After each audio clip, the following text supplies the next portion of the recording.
보라, 내가 새 일을 행하리니 이제 나타낼 것이라. 아멘. 사랑하는 주님, 거룩한 주일 아침을 주의 말씀을 붙잡고 또 출발할 수 있도록 마음 주시고 은혜 베풀어 주시니 감사합니다. 이 말씀이 우리의 심령 속에 내려앉는 복된 시간 되게 하시고 은혜를 사모하는 영혼들 가운데 주시는 단비와 같은 말씀이 되도록 인도하여 주시옵소서. 예수님 이름으로 기도드립니다. 아멘.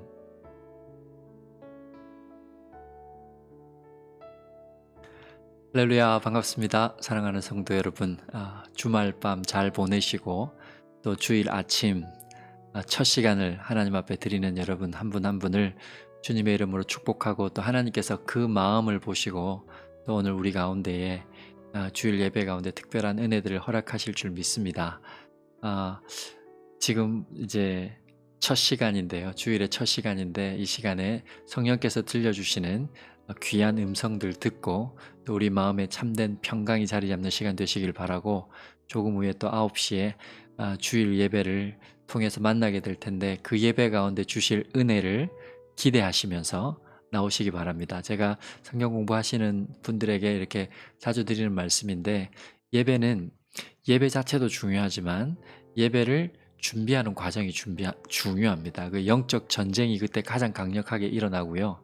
그래서 우리가 특별히 예배를 위해서 중보기도 하고 또 말씀을 전하는, 또 찬양을 섬기는, 또 예배를 진행해가는 모든 과정마다 주님께서 붙잡아 달라고 이렇게 기도해 주시고, 여러분의 마음밭을 위해서도 기도하면서 중보기도 하고 오시면 예배 가운데 훨씬 더 큰 은혜를 누릴 수 있습니다. 오늘도 그런 은혜로운 예배를 기대하시면서 짧은 시간이지만 말씀 같이 보고 주일을 출발하도록 하겠습니다. 오늘은 누가복음 4장입니다. 누가복음 4장 말씀 같이 보고 출발할게요. 제4장. 예수께서 성령의 충만함을 입어 요단강에서 돌아오사 광야에서 40일 동안 성령에게 이끌리시며 마귀에게 시험을 받으시더라. 이 모든 날에 아무것도 잡수시지 아니하시니 날수가 다함에 줄이신지라. 마귀가 이르되, 네가 만일 하나님의 아들이거든 이 돌들에게 명하여 떡이 되게 하라. 기록된 바 사람이 떡으로만 살 것이 아니라 하였느니라. 마귀가 또 예수를 이끌고 올라가서 순식간에 천하 만국을 보이며 이르되, 이 모든 권위와 그 영광을 내가 네게 주리라. 이것은 내게 넘겨준 것이므로 내가 원하는 자에게 주노라. 그러므로 네가 만일 내게 절하면 다 내 것이 되리라. 기록된 바 주 너의 하나님께 경배하고 다만 그를 섬기라 하였느니라. 또 이끌고 예루살렘으로 가서 성전 꼭대기에 세우고 이르되, 내가 만일 하나님의 아들이거든 여기서 뛰어내리라. 기록되었으되 하나님이 너를 위하여 그 사자들을 명하사 너를 지키게 하시리라 하였고, 또한 그들이 손으로 너를 받들어 내 발이 돌에 부딪히지 않게 하시리라 하였느니라. 주 너의 하나님을 시험하지 말라 하였느니라. 마귀가 모든 시험을 다한 후에 얼마 동안 떠나니라. 예수께서 성령의 능력으로 갈릴리에 돌아가시니 그 소문이 사방에 퍼졌고, 친히 그 여러 회당에서 가르치심에 무사람에게 칭송을 받으시더라. 예수께서 그 자라나신 곳 나사렛에 이르사 안식일에 늘 하시던 대로 회당에 들어가사 성경을 읽으려고 서심해 선지자 이사야의 글을 들이거늘 책을 펴서 이렇게 기록된 데를 찾으시니, 곧 주의 성령이 내게 임하셨으니 이는 가난한 자에게 복음을 전하게 하시려고 내게 기름을 부으시고 나를 보내사 포로된 자에게 자유를, 눈먼 자에게 다시 보게 함을 전파하며 눌린 자를 자유롭게 하고 주의 은혜의 해를 전파하게 하려 하심이라. 책을 덮어 그 맡은 자에게 주시고 앉으시니 회당에 있는 자들이 다 주목하여 보더라. 이에 예수께서 그들에게 말씀하시되, 이 글이 오늘 너희 귀에 응하였느니라. 그들이 다 그를 증언하고 그 입으로 나오는 바 은혜로운 말을 놀랍게 여겨, 이 사람이 요셉의 아들이 아니냐? 너희가 반드시 의사야 너 자신을 고치라 하는 속담을 인용하여 내게 말하기를 우리가 들은 바 가버나움에서 행한 일을 네 고향 여기서도 행하라 하리라. 내가 진실로 너희에게 이르노니 선지자가 고향에서는 환영을 받는 자가 없느니라. 내가 참으로 너희에게 이르노니 엘리야 시대에 하늘이 3년 6개월간 닫히어 온 땅에 큰 흉년이 들었을 때 이스라엘에 많은 과부가 있었으되 엘리야가 그중 한 사람에게도 보내심을 받지 않고 오직 시돈 땅에 있는 사렙다의 한 과부에게 뿐이었으며 또 선지자 엘리사 때에 이스라엘에 많은 나병 환자가 있었으되 그 중에 한 사람도 깨끗함을 얻지 못하고 오직 수리아 사람 나아만 뿐이었느니라. 회당에 있는 자들이 이것을 듣고 다 크게 화가 나서 일어나 동네 밖으로 쫓아내어 그 동네가 건설된 산낭떠러지까지 끌고 가서 밀쳐 떨어뜨리고자 하되 예수께서 그들 가운데로 지나서 가시니라. 갈릴리의 가버나움 동네에 내려오사 안식일에 가르치시매 그들이 그 가르치심에 놀라니 이는 그 말씀이 권위가 있음이로라. 회당에 더러운 귀신 들린 사람이 있어 크게 소리질러 이르되 나사렛 예수여, 우리가 당신과 무슨 상관이 있나이까? 우리를 멸하러 왔나이까? 난 당신이 누구인 줄 아노니 하나님의 거룩한 자니이다. 예수께서 꾸짖어 이르시되 잠잠하고 그 사람에게서 나오라. 귀신이 그 사람을 무리 중에 넘어뜨리고 나오되 그 사람은 상하지 아니한지라. 다 놀라 서로 말하여 이르되 이 어떠한 말씀인고 권위와 능력으로 더러운 귀신을 명함에 나가는도다. 이에 예수의 소문이 그 근처 사방에 퍼지니라. 예수께서 일어나 회당에서 나가사 시몬의 집에 들어가시니 시몬의 장모가 중한 열병을 앓고 있는지라. 사람들이 그를 위하여 예수께 구하니 예수께서 가까이 서서 열병을 꾸짖으신데 병이 떠나고 여자가 곧 일어나 그들에게 수종드니라. 해질 무렵에 사람들이 온갖 병자들을 데리고 나아오매 예수께서 일일이 그 위에 손을 얹으사 고치시니 여러 사람에게서 귀신들이 나가며 소리질러 이르되 당신은 하나님의 아들이니이다. 예수께서 꾸짖으사 그들이 말함을 허락하지 아니하시니 이는 자기를 그리스도인 줄 알미로라. 날이 밝음에 예수께서 나오사 한적한 곳에 가시니 무리가 찾다가 만나서 자기들에게서 떠나시지 못하게 만류하려 하매 내가 다른 동네들에서도 하나님의 나라 복음을 전하여야 하리니 나는 이 일을 위해 보내심을 받았노라 하시고 갈릴리 여러 회당에서 전도하시더라.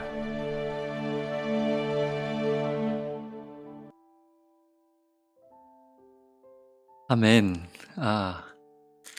4장 1절부터 44절까지의 내용을 우리가 읽었는데 마태복음이나 마가복음에 등장하는 내용들이 거의 겹쳐서 등장을 해서 여러분들이 지금 사복음서를 읽어오기 때문에 아마 중복되는 내용들이 많을 거예요.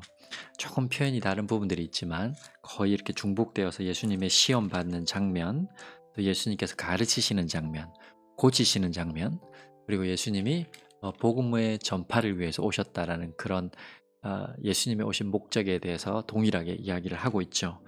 오늘 주목해서 보실 부분은 예수님이 시험을 받으실 때 보시면 4장 1절에 성령의 충만함을 힘입어 요단강에서 돌아와서 광야로 나가게 되고 광야로 나갈 때는 성령에게 이끌리시어 이런 표현이 나오죠. 4장 1절에. 그리고 14절에는 오늘 볼 말씀인데 이 14절에는 예수께서 성령의 능력으로 갈릴리에 돌아가시니 이렇게 계속해서 예수님의 사역 가운데 성령께서 함께 하심이 이렇게 아주 강력하게 여러 가지 부분에서 기록이 되어 있습니다. 성령의 충만함, 성령의 그리고 성령의 능력으로 어제 우리가 보았던 시므온이라는 사람, 이스라엘의 위로를 기다렸던 시므온이라는 사람도 역시 성령에 이끌려 성령의 감동하심으로 우리 모두가 보이지 않지만 존재하고 계시는 그 성령 하나님 앞에 이끌려 살아갈 때만 우리는 진리로 살아낼 수 있는 것이고 온전한 생명을 살아낼 수 있는 겁니다. 우리 뜻이나 계획보다 그저 무의미하게 보내는 시간보다 항상 성령의 충만함을 힘입고 성령에 이끌려 성령의 능력으로 행하는 그런 우리가 되기를 또 이 예수님의 모습을 통해서 갈망하셨으면 좋겠고, 성령 충만함과 성령의 인도하심에 대한 여러분의 그 갈급함이 있었으면 좋겠습니다. 오늘은 제가 제목을 소문 가운데 흔들리지 않기 이렇게 얘기를 했는데, 예수님에 대한 소문이 아주 다양했습니다. 오늘 본문에 보시면 예수께서 성령의 능력으로 갈릴리에 돌아가시니 그 소문이 사방에 퍼졌고 친히 그 여러 회당에서 가르치심에 무사람에게 칭송을 받으시더라. 예수님의 소문이 좋은 소문이었죠. 좋은 예수님의 소문 때문에 예수님은 칭송을 받는 겁니다. 성령의 능력으로 행하는 그 일들로 인해서 좋은 소문이 퍼지니까 칭송을 받는 거예요. 그런데 바로 그 다음 절 16절부터 나사렛에서 역시 예수님이 행하시는 일들을 통해서 소문이 나는데, 그때는 사람들이 배척을 하기 시작해요. 예수님에 대한 소문들이 뭐 루머나 여러 가지 사실인 것과 사실이 아닌 것이 뒤섞여서, 때로는 사람들은 자기 입맛에 맞으면 칭찬을 했고 칭송을 했다가, 때로는 자기의 유익에 반한 일을 하시거나 어떤 결과가 주어졌을 때는 배척을 하는 거죠. 그렇게 해서 자기 입맛대로 사람들은 이렇게 떠들어댄다라는 표현이 좀 적합한지 모르겠는데, 입맛대로 이야기를 하는 겁니다. 그래서 소문이라는 것은, 뭐 좋은 소문이 나는 것은 비즈니스를 하는 것이나 뭐 어떤 경우도 좋은 소문이 나면 좋겠지만, 소문에 대해서 우리가 기대할 수 없는 것은, 그 소문이라는 것은 좋게도 나지만 너무 안 좋게도 난다는 거죠. 그래서 소문에 흔들리지 않고 우리가 굳건하게 서 있으려면 어떻게 해야 되는가? 예수님에게서 좀 배웠으면 좋겠습니다. 예수님은 칭송을 받기도 하고 또 배척을 받기도 하고, 때로는 말도 안 되는 소문에 휩싸였습니다. 성경에는 나오지 않지만 막달라 마리아와 예수님과의 관계를 이상한 부적합한 관계로 엮어서 소문을 낸 사람도 있었어요. 그리고 그 소문에 대해서 사람들은 진실처럼 믿었던 사람들도 있었고, 그런 역사적 자료를 보면 지금도 예수님에 대해서 그렇게 안 좋게 해석하려는 신학자들이 있거든요. 그러니까 소문은 사실의 여부를 떠나서 다양하게 날 수 있다는 거죠. 그 소문에 휩싸여 버리면 우리가 정말로 해야 될 일을 하지 못하고 흔들리면서 세월을 보낼 수 있고, 그 가운데 우리의 마음에 상처를 입기도 하고 그렇다는 거죠. 그래서 소문에 흔들리지 않으려면 어떻게 해야 되는가? 뭔가 일반적으로는 여러분, 사람들의 말에 너무 말에 귀를 기울이고 또 우리가 그 말을 들어줘야 하긴 하지만, 그 말을 너무 의지해서는 안 돼요. 사람들은 자기에게 유리한 쪽으로 말을 하려는 경향이 있거든요.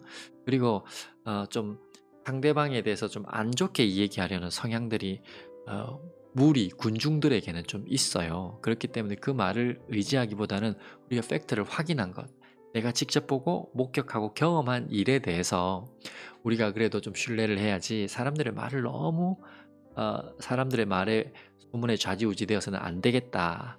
그럼에도 불구하고 떠돌아다니는 이야기들이 우리의 마음을 흔들 수 있단 말입니다. 때로는 칭찬을 하면 우리가 그 칭찬에 마음을 빼앗기기도 하고요. 때로는 비난 섞인 이야기들이나 우리에게 잘못된 소문들이 돌아다니며 그것 때문에 마음이 상심이 되는 그런 경우들이 있습니다. 예수님은 어떻게 하셨는가? 그런 소문으로 칭송이 자자한 그 순간에도, 때로는 예수님에 대한 나쁜 소문으로 배척을 하는 순간에도, 예수님에 대해서 미쳤다라는, 귀신이 들렸다라는 말도 안 되는 소문이 일어나는 그 순간에도 예수님은 자신이 보내신 목적에 충실했어요. 그럴 수 있었던 것이, 제가 읽지는 않았는데 지금 오늘 이 본문, 예수께서 성령의 능력으로 갈릴리에 돌아가시니 그 소문이 사방에 퍼졌고 친히 그 여러 회당에서 가르치심에 무사람의 칭송을 받을 그때, 어떻게 보면 사람으로서 굉장히 우쭐거릴 수 있는 상황이지 않습니까? 이제 뭔가 되려나 보다. 그런 상황 가운데 읽지는 않았는데 16절을 보시면, 제가 16절을 읽어드릴게요. 4장 16절에 예수께서 그 자라나신 곳 곧 나사렛에 이르사 안식일에 늘 하시던 대로 회당에 들어가서 성경을 읽으려고 서심해. 늘 하시던 대로 성경을 읽고 하나님의 말씀을 묵상하며, 사람들의 그 말과 칭찬과 또는 비난 섞인 그런 소문에 마음을 빼앗기보다는 하나님의 말씀에 늘 마음을 둔 그런 거룩한 습관을 쫓아서 살았던 거예요. 우리가 소문에 이렇게 막 흔들리기 시작하면 그런 습관들보다 그 일을 해결하려고 막 달라드는 경우들이 많거든요. 그런데 예수님은 그런 것에 아랑곳하지 아니하시고 늘 하시던 대로 습관을 쫓아서 하나님의 말씀을 읽으려고 회당에 들어가셨어요. 또 우리가 사복음서에 보면 습관을 따라 예수님은 새벽 이른 미명에 기도하는 습관을 늘 가지셨어요. 우리가 아침마다 하나님의 말씀을 읽고 또 기도하는 이유가 무엇입니까? 세상의 난리와 소문에 우리의 마음이 빼앗기거나 흔들리지 않고 때로는 나를 향하여 이렇게 일어나는 여러 가지 이야기들에게 칭찬이면 칭찬대로 우리는 마음이 빼앗겨 있고 흔들리고요. 비난이면 비난대로 우리는 마음이 빼앗기고 흔들려서 우리에게 주어진 하나님의 목적을 이룰 수 없도록 사탄은 여러 가지 방법을 쓰거든요.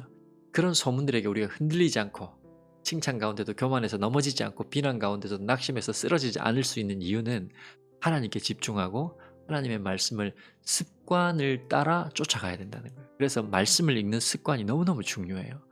어렵고 힘든 순간이 오고 막 사람들의 그 이야기 속에서 내가 해명하고 싶은 마음이 들 때마다 그 해명하는 자리에 찾아가서 문제를 풀기보다는 하나님의 말씀을 따라서 골방으로 들어가 말씀을 읽으며 하나님께 신원하고 하나님 앞에 아뢰며 하나님께서 그 문제를 풀어가시도록, 때로는 나에게 칭찬이 주어질 때도 그 칭찬에 마음이 쏙 빼앗겨서 칭찬하는 사람들 사이에서 좋아서 때로는 교만해지거나 마음이 빼앗겨서 이렇게 기울어져 있는 것이 아니라 그 순간에도 겸손하게 습관을 따라서 말씀을 보고 성경이 나에게 오늘도 뭐라고 말씀하시는가, 성령께서 나에게 어떤 음성을 들려주시는가를 깨달으면서 그 가운데 겸손한 내 마음을, 본연의 마음을 찾아가는 것.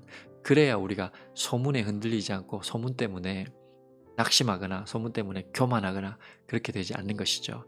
소문은 옛날도 있어 왔고요. 지금도 있으며 나중에도 있을 겁니다. 그 가운데 진실이 얼마나 차지하는지는 우리는 체크하기 힘들 거예요. 사람들은 여러 가지 얘기들, 여러 가지 정보들을 섞어서 자기 중심으로 해석하니까요. 그곳에 마음을 빼앗기기보다는, 그것 때문에 시간을 낭비하기보다는 진리이신, 정말 진리의 실체이신 그 말씀 앞에 우리의 마음을 쏟아내고 그 진리의 본질이신 예수 그리스도께 내 마음을 쏟아내며 기도하는, 말씀을 읽는 그런 습관이 우리로 하여금 소문에 흔들리지 않게 한다라는 겁니다. 그래서 여러분들은 거룩한 습관을 계속해서 쌓아가십시오. 그러면요, 처음에는 한두 번 이런 일들이 반복되어질 때는 때로는 흔들리기도 하겠지만 시간이 지나서 어느 순간이 되면 여러분, 그런 소문에 휩싸이는 순간이 될 때마다 거룩한 습관이 내 안에 자리매김되어져서 그 일을 쫓아가면서 흔들리지 않고 살아갈 수 있습니다. 그리고 시간이 지나면요, 가짜들은 반드시 드러나게 되어 있습니다. 진짜는 시간이 지나도요, 진짜예요. 진리라는 게 그런 거거든요. 변하지 않는 거거든요. 진실한 것은 시간이 알려줍니다. 시간이 밝혀줍니다. 그래서 그 순간 흔들리지 않는 마음으로 하나님의 말씀 부여잡고 쭉 시간이 지나다 보면 소문이 소문대로 떠돌다가 그냥 근거 없는 말로 사라지고 그 소문낸 사람들만 부끄러워지는 그 시간들이 오죠. 그리고 결국은 진리 가운데 흔들리지 않고 섰던 우리가 승리를 외칠 수 있는 겁니다. 소문에 흔들리지 마시고 칭찬에도 비난에도 근거 없는 루머 앞에 우리의 아까운 시간을 낭비하기보다는 이 거룩한 하나님께서 선물로 주신 시간들을 하나님의 말씀을 따라 묵상하며 성경을 읽어가며 진리를 배워가는 거룩한 일에 사용하시면서 흔들리지 마십시오. 그리고 기도하며 주님 앞에 우리의 마음을 쏟아놓고 여러분의 감정 위에 어떤 현상을 두시면 안 됩니다. 감정은 항상 움직이거든요. 제가 자주 드리는 말씀이잖아요. 동그랗게 해서 늘 움직이는 감정 위에 내 마음을 세워놓으면 이게 왔다 갔다 하잖아요. 근데 흔들리지 않는 말씀 위에 나를 올려놓으면 조금 흔들려도요, 그 말씀이 나를 붙잡아 줍니다. 그래서 말씀을 읽는 습관, 늘 하던 그 습관을 따라 말씀 앞에서 머무는 시간, 또 기도하며 하나님의 마음을 쏟는 시간, 그것들이 우리에게 차곡차곡 쌓이면 소문 따위에는 우리의 마음이 흔들리지 않고 견고한 신앙으로 하나님 앞에 설 수 있을 것입니다. 그런 여러분 되시길 바라고 오늘 예배 가운데 또 은혜를 구하시며 제가 오늘 예배 제목을 빛 가운데 사는 사람들이란 제목으로 말씀을 전하는데, 하나님의 영광의 빛이 예배 가운데 우리 모두에게 임하기를 같이 기도해 주시면 감사드리겠습니다. 기도하고 출발을 하도록 할게요. 사람들의 많은 소리들 가운데 위축되거나 흔들리는 인생이 아니라 늘 말씀을 가까이 하는 습관을 통해 한결같이 주님의 뜻 아래서 살아가는 겸손한 인생 되게 하소서. 모든 말씀 예수님 이름으로 기도드립니다. 아멘. 네, 이렇게 주일 출발합니다. 그리고 잠시 후 9시에 뵙도록 하겠습니다.